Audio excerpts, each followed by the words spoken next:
से नं आरो नै नं मालिपाराया सानसेनि मेहेरगोनां हाबाफारि लानानै खेराइ फोरबो खुंफुंदों। चिरां जिल्ला बिजनीनि सिङाव थानाय सुबाइजार से नं आरो नै नं मालिपारानि ब्रह्म धोरोमनि सिबियारि बिथांमोना गामिनिनो जौगाखां ब्रह्म लक्ष्मी मन्दिराव ब्रह्म धोरोमनि नेमखान्थिजों गुबुन गुबुन बोसोरफ्राव फालिबोनाय बादिनो देग्लायबो गामिनि गासै रायजो राजाफ्रा खौसेयै खेराइ फोरबो खुंफुंदों।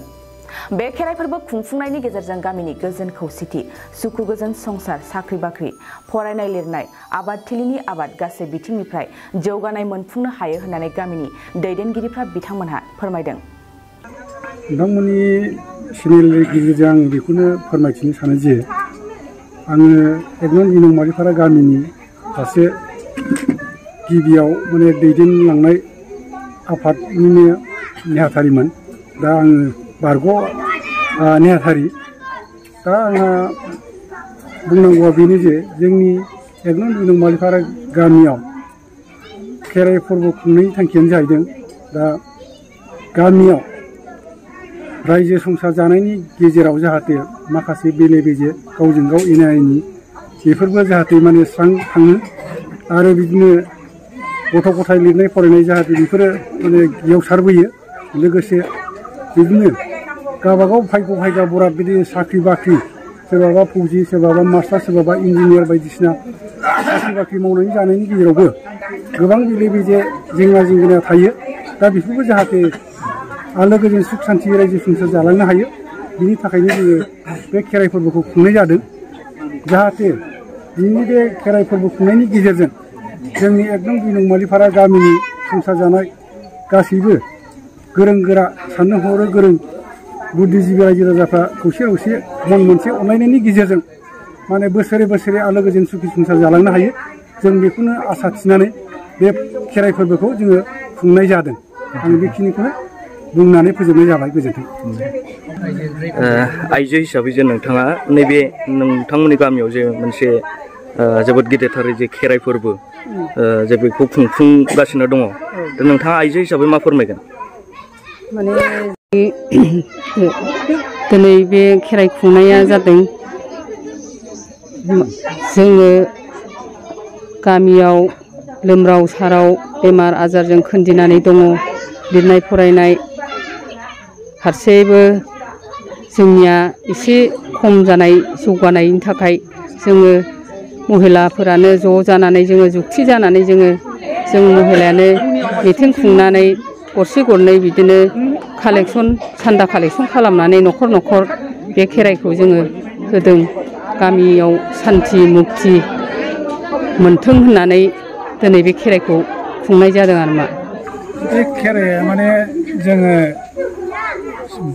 बा बोसोरनि सिगां जोङो आगोलाव खुंलांखांनायमोन, खनथाम खुंलांखाबाय। दा बे 5 बोसोरनि उनाव जोङो बेखौ खुंबावनांगौ होननायखाय जोङो जयैनो रायजोआ समाजा जोङो बेखौ खुंफुंबायानो। माने बहाय माने गामिनि जोंनि ब्रह्म धर्मनि नियम बादियै माने जोंहा गामिखौ रैखा खालामनायनि थाखाय बियो जोंनि नियम। दा बेखौ लानानै जोङो बे खेराइखौ खुंनाय जादों। दा बेखिनि दा बे खेराइ होनाया जाहैबाय जोंनि गामि समाजाव माने धर्मनि बेलायाव जयै खौसे लाबोनानै माने अनलायनाया फैयो आरो जोंनाव। माने धर्म गैयाबा अनलायनायबो फैया नालाय। दा बे जोंनि खौसेथिजों जयै बे खेराइ खुंनायानो माने जोंनि समाजखौ माने खौसे लाबोनाय। दिनैनि खेराइ फोरबोखौ जोङो फुंनिफ्रायनो जोङो 9 बाजिनिफ्रायनो लैहोर लैहोर ओंखारनानै जोङो मावदों आरो जोङो जयग'खौ जोङो मोनब्रै होदों। जेनेबा जोङो जोंनि मानसिनि गोसोआ मोजाङै थाया, सोरजोंबा नांलायनाय, सोरजोंबा खमलायनाय, सोरजोंबा बबावबा उग्रिद जिनिसखौ जों जानायाव जोङो मोनसे गावखौनो गाव जोङो रायजोखौनो सुस्थ' फोथारदों जोङो जायगायाव 1 नम्बराव। आरो 2 नम्बराव जाहैबाय जोङो जोंहा आइ बिमा बिश्वहरिखौ जोङो माबादों, मान होदों, बेवहाय जोङो जैग' होबावदों। आरो 3 नम्बराव जाहैबाय जोंहा आफा गणेशखौ होदों। गणेशखौ होखांनानै जोङो आरो 4 नम्बराव जोङो होदों मंगलखौ जों होदों। दा बे मंगलखौ होखांनानै दिनै जोङो नैबे जोंनि जौगाखां ब्रह्म मन्दिर 1 नं 2 नं मालिपारानि ब्रह्म मन्दिराव जोङो दा जों ज' जायैनो जोङो खेराइ जैग'खौ जों खुंनाय जादों। बेवहाय जोङो बानाय गैया, रावबो अजद खालामाखै।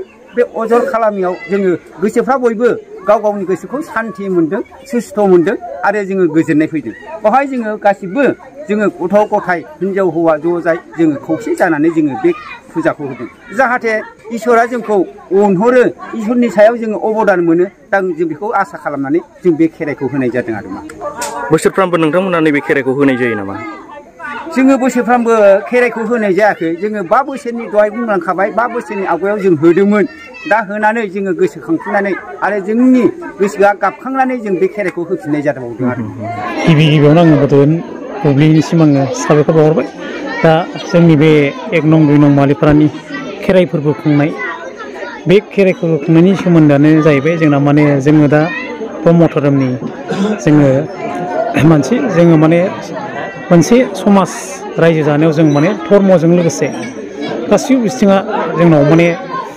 थांफानांगौ जानानै फैयो जे शिक्षा दीक्षाजों लोगोसे जोङो धर्मखौ जोङो नांगौ जोंहा ब्रह्म धोरोमजों सोरबा ख्रिस्टाना ख्रिस्टानजों सोरबा मुस्लिमा मुस्लिमजों गावबा गाव खान्थि नियम निथि बे माबाखौ लानानै जोङो माने खुंलांनांगौ हिसाबै जोङो माने बे बुस्थुखौ खेराइ फोरबोखौ जों माने खुंनाय जादों आरो दा जोङो सिगां समाव जोङो 5 बोसोरनि सिगाङाव जों खुंदोंमोन ओमफ्राय दा 5 बोसोरनि उनाव खेराइ खुंबानांगौ होननाय हिसाबै दिनैनि दिनाव जों बे खेराइ फोरबोखौ जों दा खुंफुंलांबाय मानो होननानै बुङोबा जोङो धर्मआ जोंनि मोनसे जोंनि थांनानै थानायजों लोगोसे जोङो खालि ओरैनो मावनाय दांनायजोंल' जाया जों माने धर्म गावबा गाव मोनसे गोसोफ्रा धर्म कर्मनि गेजेरजोंसो माबा मोनसे जालाङो जुक्ति उन्नति माबाफ्रा गासिबो भगवान सिबिनायनि नामावसो मोनसे माबाया जोंनाव माबा जालाङो आरो बिनि थाखायनो जोङो धर्मआवबो थानांगौ लोगोसे गासिबो बिथिङाव जोङो फरायनायानो जा जिखियानो जा जोङो भगवाननि सायाव फोथायनाय लानानै जों नियम निथि जोंनि ब्रह्म धोरोम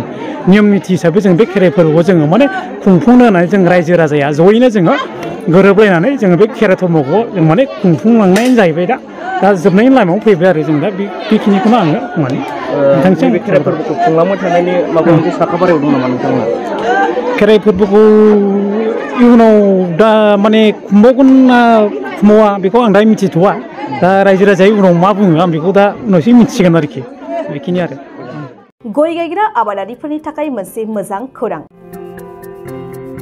थापा नार्सारियाव मोननो हागोन जाखांफु लाइमोनफोरजों बानायजानाय हाजो आरो हायेनावबो गायजानाय अर्गेनिक गय फुलि थापा नार्सारियाव अर्गेनिक आदबजों बानायजानाय मोजाङैनो खिलिखांनाय गासै 20,000सो गेरेमसा गय फुलिफोर दं बारा नङा फांसेयाव 60 रां होनानैनो नोंथांमोना गय फुलिखौ बायना लांनो हागोन बुरजा लाङोब्ला खमायनायनि सुबिदाबो मोननो हागोन